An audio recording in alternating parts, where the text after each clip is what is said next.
I want to bring in former Toronto police officer Michael Harvey. He is now president of Investigative Solutions Network. When you heard this story, Michael, and we hear about they were just going there for a routine arrest, is any arrest ever really routine for officers?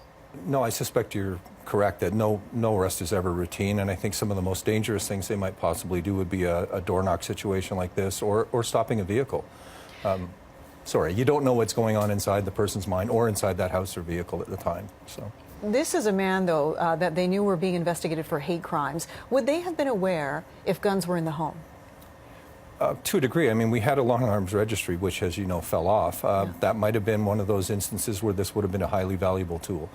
You know, whether there had been an investigation there before or whether he was checked for handguns, but long arms registry no longer exists, so potentially he could have had guns in there, even historic guns, hand downs, you know. Right. 53 bullets in the home across the street. What does that tell us about the kind of weapon that was used?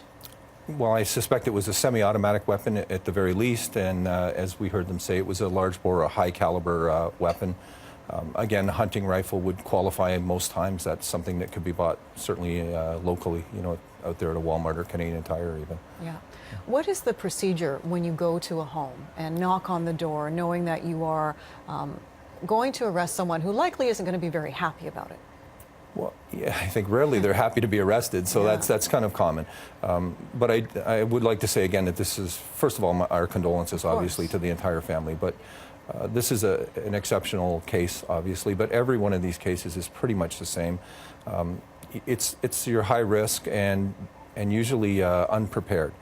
In this case, there was only 2 officers attending. If they'd known about weapons or if they were concerned about something like that, they would have brought a more strength with them, better equipment.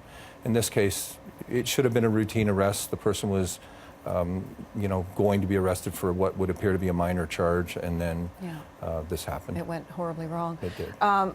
The 2 officers were experienced. These weren't rookies. These were experienced officers. One was a sergeant, the other was Constable Dan Woodall. I understand now from the Edmonton Police Association that Sergeant Jason Harley, who was injured, and his partner at the time, is feeling incredible guilt and anger as a survivor. How do you work through that as an officer?